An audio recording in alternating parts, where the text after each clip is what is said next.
அனைவருக்கும் வணக்கம். திருப்பூரிலிருந்து எஸ் தியாகராஜன், பாரம்பரிய ஜோதிடர். சரி, இன்னைக்கு நம்ம பார்க்க இருக்கும் தலைப்பு 11வது ராசியான கும்பராசி. கும்பராசியினுடைய குணங்கள், அவர் கும்பராசிக்காரங்க எப்படி இருப்பாங்க அப்படிங்கிற பற்றி தான் இன்றைக்கி பார்க்க போகிறோம்.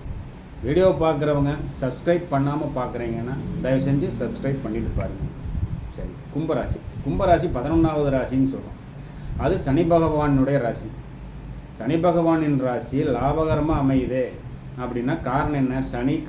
சனியினுடைய காரகம் அப்படின்னு பார்த்தீங்கன்னா தொழில் சம்மந்தப்பட்டது. தொழிலில் இவங்களுக்கு ஒரு அதிர்ஷ்டம், லக்கு உண்டு, நிரந்தரமாக இருக்குது அப்படின்னு ஒரு அமைப்பு இருக்குது.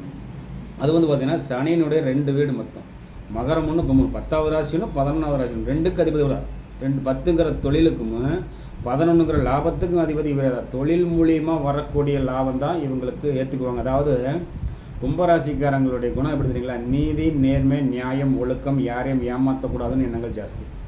கரெக்டாக இருப்பாங்க. நியாயமான காசு, நியாயமான வருமானம் தான் இவங்களுக்கு எதிர்பார்ப்பாங்க.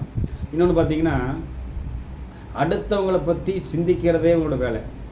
அடுத்தவங்களை பற்றி சிந்திக்கிறதே இவங்களோட வேலை. ஏன் அடுத்தவங்க சிந்திக்கணும்னா, ஒரு கஷ்டம்னு சொல்லிட்டா இவங்களுக்கு பொறுக்காது. அவன் ஏன் கஷ்டப்படுறான், எதனால் கஷ்டப்படுறான், ஆறுதல் சொல்லக்கூடிய அமைப்பு இந்த கும்பராசிக்காரங்களுக்கு உண்டு. அவங்க வாட்டுக்கு அது அப்படி இருக்காது, இப்படி இருக்காதுன்ட்டு யோசிச்சு தன் குடும்பத்தை பற்றி பார்க்கறத பற்றி பிரச்சனையே இல்லைங்க. அடுத்த குடும்பத்தை பற்றி தான் இவங்களை பார்த்து ஒரு ஆறுதல் சொல்லிக்கிட்டே இருப்பாங்கன்னு வச்சுங்களேன். அந்த மாதிரி கும்பம்ங்கிறது பார்த்திங்கன்னா, கோபுர கலசத்தில் கூட அந்த கும்பம் இருக்குது. இப்படி கும்பாபிஷேகம் பண்ணுறோம் அப்படின்னு சொல்கிறாங்க இல்லைங்களா? ஒரு நாள் கண்டிப்பாக ஒரு நாள் இந்த கும்பராசிக்காரங்க கோபுரம் அண்ணாந்து பார்க்குற மாதிரி இருக்குதுல்ல கோபுரம், அந்த மாதிரி இவங்க வருவாங்க அப்படிங்கிற அமைப்பு இருக்குது. எல்லாத்துக்கும் பொருந்துமானா இது ஒரு பொது பலன். சுயஜாதகம் ஒரு அதிர்ஷ்டம் இருந்தால், ஒரு கேந்திர திரிகோணத்தில் இந்த மாதிரி ஒரு நல்ல சுபகிரகங்கள் இருந்து நம்ம கும்பராசியை பார்த்துச்சுன்னா அவங்களுக்கு இந்த அமைப்பு இருக்குது அப்படிங்கிறத ஒரு தடவை நீங்கள் போய் ஜாதகம் பார்க்குற இடத்துல பாருங்கள், ஒன்றும் தப்பு இல்லைங்க. ரெண்டாவது பார்த்தீங்கன்னா, கர்மாவை கண்டிப்பாக இவங்க அனுபவிச்சே தீருவாங்கன்னு சொல்கிறோம். ஏன் அப்படின்னா, காலபூசனுக்கு 10ஆம் அதிபதியும் 11ஆம் அதிபதியும் சனி பகவான் இவரே தானுங்க. அப்போ கர்மா அப்படிங்கிறது என்ன? கஷ்டம்.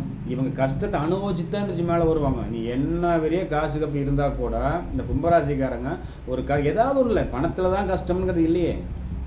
கல்யாணத்துக்கு லேட் ஆகலாம், உறவு முறைகள் யாரும் சொந்தக்காரங்களாம் இல்லாமல் கூட போகலாம். இந்த மாதிரி கஷ்டத்தை அனுபவிச்சு தான் இவங்க மேலே வருவாங்க அப்படிங்கிற ஒரு அமைப்பு உண்டு. அதுபோல் பார்த்திங்கன்னா, புரியறதுக்கு இவங்களுக்கு கொஞ்சம் லேட் ஆகுங்க. அதாவது ஏன்னு கேட்டிங்கன்னா, சனி பகவான், சனினா மந்தன்னு சொல்லுவோம், புத்தி மந்த புத்தின்னு சொல்லுவோம். புரிதல் இவங்களுக்கு கொஞ்சம் லேட் ஆகும். ஆனால் ஒன்று புரிஞ்சிருச்சுன்னா விடவே மாட்டாங்க. அது அந்த மாதிரி ஒரு புரிதல் லேட்டு, புரிஞ்சிருச்சுன்னா அந்த விஷயத்துலேருந்து நோண்டி ஆராய்ச்சி பண்ணி அது அப்படி, அது ஏன் இப்படி, அதை இவங்க சொல்கிறேன். ஒரு வாத்தியாராக போகக்கூடிய யோகங்கள் உண்டுன்னே சொல்கிறோமே. கும்பராசிக்காரங்களுக்கு ஒரு வாத்தியாராக போகக்கூடிய யோகங்கள் உண்டுன்னு சொல்கிறேன். அப்போது ஒரு விஷயம் தெரிஞ்சிருச்சுன்னா அதைய ரொட்டேட் பண்ணிகிட்டே இருப்பாங்க. இது என்ன, இதனால் என்ன, இதனாலேயே அவங்களுக்கு மண்டவலி, தலைவலி வரும், மனநோய், தூங்குறது இல்லையில, தூங்க அப்படின்னா தூக்க பிரச்சனை வரும், மனநோய் வரும்.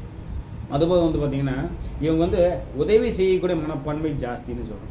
உதவி செய்யக்கூடிய மனப்பான்மை ஜாஸ்தி. அடுத்தவங்க தான் சொல்லிட்டேன், அடுத்தவங்க பிரச்சனையாக பார்க்கறது ஹெல்ப் பண்ணாதா, கண்டிப்பாக உதவி செய்யக்கூடிய மனப்பான்மை அதிகமாக இருக்கும். அதே மாதிரி வாத்தியாராக ஆராய்ச்சி பண்ணிகிட்டே இருக்கும். ஒரு விஷயத்தை பிடிச்சி வச்சா ஆராய்ச்சி பண்ணிகிட்டே இருக்குது, என்ன இது என்ன அது என்ன, அதான் இந்த மனநோயின்னு சொன்ன பார்த்தீங்களா, அதில் இது ஒரு சப்ஜெக்டாக வருதுங்க. அதே மாதிரி பாசக்காரங்க தான், கவலையப்பட வேண்டியதே இல்லைங்க. இந்த கும்பராசிக்காரங்க எப்படி என்ன தான் சண்டை போட்டாலும், உமாண்டியாகவே இருந்தால் கூட இவங்க ஒரு பாசக்காரன் தான், பாசம் அதிகம். அதே மாதிரி நேர்மை ஜாஸ்தி. ஏன்னா சனி பகவான் இருக்கிறதுனால நேர்மை அதிகமாகுது. ஒரு விஷயத்த ஒரு முடிவு பண்ணிட்டு யார் சொன்னாலும் கேட்கவும் மாட்டாங்க. ஒரு விஷயத்த ஒரு முடிவு பண்ணிட்டாங்கன்னா இவங்க யார் சொல்லி கேட்க போகிறதே கிடையாது. இவங்களா என்ன சொல்கிறாங்களோ அதை தான் நம்ம எல்லாமே ஏற்றுக்கணும். அந்த மாதிரி இல்லை, நம்ம சொல்கிறத ஒவ்வொன்று கேட்டு அவங்க என்ன சொல்கிறாங்களோ, அவங்க என்ன நினைக்கிறாங்களோ அதைத்தான் இவர் பண்ணுவார் அப்படிங்கிற ஒரு அமைப்பு இருக்குதுங்க. அதுபோல் பார்த்திங்கன்னா, காரியவாதி, அது வேணால் ஒத்துக்கலாம். ஏன்னு கேட்டிங்கன்னா, உங்களுக்கு ஒரு காரியம் நடக்குதுன்னு வச்சுங்களேன். ஒரு காரியம், இந்த ஒரு விஷயம் நடக்க போகுது, ஒரு விஷயம் நடக்க போகுதுன்னு வச்சுங்களேன்.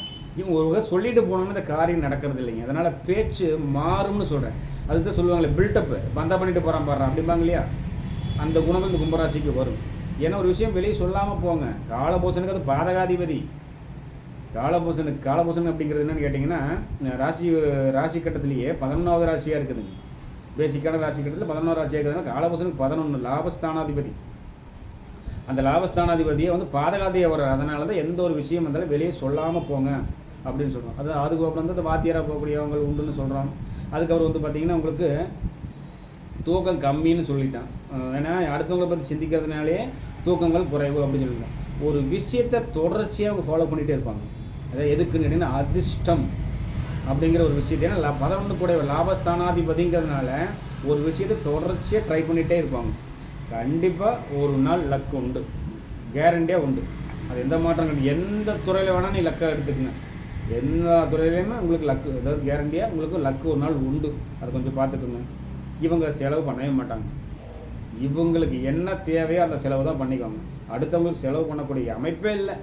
அதனால இவங்க வந்து கஞ்சன்னு சொல்லுவாங்களே, சொல்லியிருப்பேன். சனி பகவான் அவர் தானே, அதனால் நீங்கள் வந்து கஞ்சன்னே சொல்லிக்கங்க அப்படின்ட்டு அவங்க போய்டுவாங்க. ஆனால் செலவு இவங்ககிட்ட பெருசாக எதிர்பார்க்க முடியாது. அடுத்தவங்ககிட்ட இல்லை, இவங்களுக்கு என்ன தேவையோ அதை மட்டும் தான் செலவு பண்ணிக்குவாங்க. அதில் வந்து உண்டு. அதே மாதிரி பாசம் அதிகம்னு சொன்னேன். பாசம் அதிகமாக இருந்தால் கூட வெளியே தெரியாதுங்க. பாசமாக இருந்துட்டாங்கன்னா பிள்ளை மேலே பாசம், பொண்டாட்டி மேலே பாசம், அப்பா மேலே பாசம், அம்மா மேலே பாசம் இருக்கும். ஆனால் அது வெளியே தெரியவே தெரியாது. அந்த மாதிரி தான் வந்து இந்த கும்பராசிக்காரங்க இருப்பாங்க. இன்னொன்று வெகுளினா அதோ என்ன தெரியாதமோ சும்மா ஒரு வாட்டி எதாக இருந்தோம் போக வர போகிறாங்க. ஆனால் கண்டிப்பாக சொல்கிறேன், வெகுளியாக இருந்தாலும் காரியவாதி தான். அதுபோக வந்து பார்த்திங்கன்னா ஒரு சைலண்ட்டாக இருப்பாங்க, அமைதியாக என்னமோ இந்த மாதிரியே அமைதியாக இருப்பாங்க. ஏன்னா காரணம் சனி பகவான் மந்தன் இருக்கிறதுனால உங்களுக்கு வெகுளியாக தான் இருப்பாங்க. அதுபோக வந்து பார்த்திங்கன்னா இவங்களுக்கு பிரச்சனைன்னு வந்தால் கால் பிரச்சனை தான் வரும். காலில் தான் உங்களுக்கு தொந்தரவுகள் வரும். அதை கொஞ்சம் பார்த்துக்கங்க. இன்னொன்று வந்து பார்த்திங்கன்னா ரத்த ஓட்டம், அந்த கால் ரத்த ஓட்டம் எல்லாமே கால் விருக்குதுன்னு சொல்லுவாங்க இல்லைங்களா, அந்த மாதிரி விருக்கக்கூடிய அமைப்பு தான் உங்களுக்கு வரும். அதுபோக இவங்களுக்கு குணம் பாம்பு குணம்.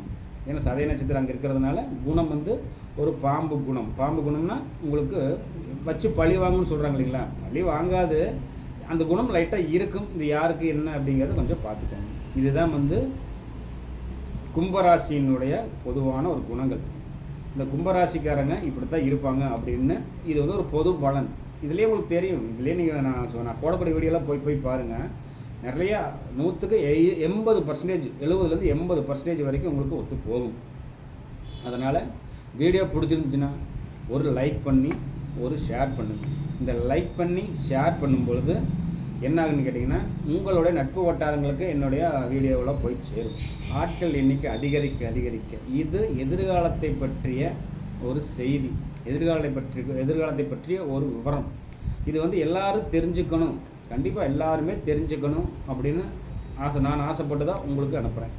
நீங்கள் அதே மாதிரியே சரி ஏதோ சொல்லியிருக்காரு அப்படின்னு கூட நீங்கள் யாரோ 4 பேர்த்துக்கு ஷேர் பண்ணி விடுங்க. அவங்களால முடிஞ்ச எவ்வளோ இருக்குன்னா ஷேர் பண்ணி விடுங்க. 4 தெரியுது. இன்னுமே நான் விஷயங்களை நிறைய புதுசாக பண்ணுறது. இந்த கும்பம்னா கும்பத்தை ஒன்றோட விட போகிறது இல்லைங்க. கும்பராசியினுடைய A to Z வந்துக்கிட்டே தான் இருக்கும். போன டைமும் கும்பராசியும் பணம்னு போட்டிருக்கு. கும்பராசிக்காரங்களுக்கு எங்கிருந்து பணம் வரும், எப்படி சம்பாதிக்க போகிறாங்க அப்படின்னு அதை போட்டுருக்குது. இப்போ கும்பராசியோட குணம் போடுறேன். அடுத்து கும்பராசியினுடைய தொழில் ஒவ்வொன்றா தரேன். ஒவ்வொரு ராசிக்குமே ஒவ்வொரு தடவை ஒவ்வொன்றா கேட்கும்போது உங்களுக்கே ஈஸியாக புரியும். இதை வந்து ஜாதகம் பார்க்குறவங்க தான் இல்லை, ஜாதகம் படிக்கிறவங்க தான் இல்லை, பொதுமக்கள் எல்லாத்துக்குமே பயன்படுற மாதிரி ஒரு விஷயத்தை எடுத்து நான் கொண்டு வந்து தரேன். கொஞ்சம் வீடியோ வர்றதுக்கு லேட்டு தான் ஆகுது, ஆகிட்டு போகுதுங்க. நமக்கு தேவை வந்து ஒரு விஷயத்தை ஒரு தெரிஞ்சுக்கணும் அப்படிங்கிறக்க அந்த நல்ல அடிப்படையில் தான் போடுறோம். இப்போ டெய்லியுமே போடுற மாதிரி இருந்துச்சுன்னா போடலாம், ஆனால் வந்து ஒரு விஷயத்தை கரெக்டாக பிடிக்க முடியாது. அதனால் நல்ல அதே மாதிரி சொல்கிற மாதிரி எல்லோரும் தெரிஞ்சுக்கணும், எல்லோரும் பார்க்கணுங்க நல்ல இடத்துல தான் போடுறோம். முடிஞ்ச அளவுக்கு ஒரு லைக் பண்ணி ஒரு ஷேர் பண்ணுங்கள்.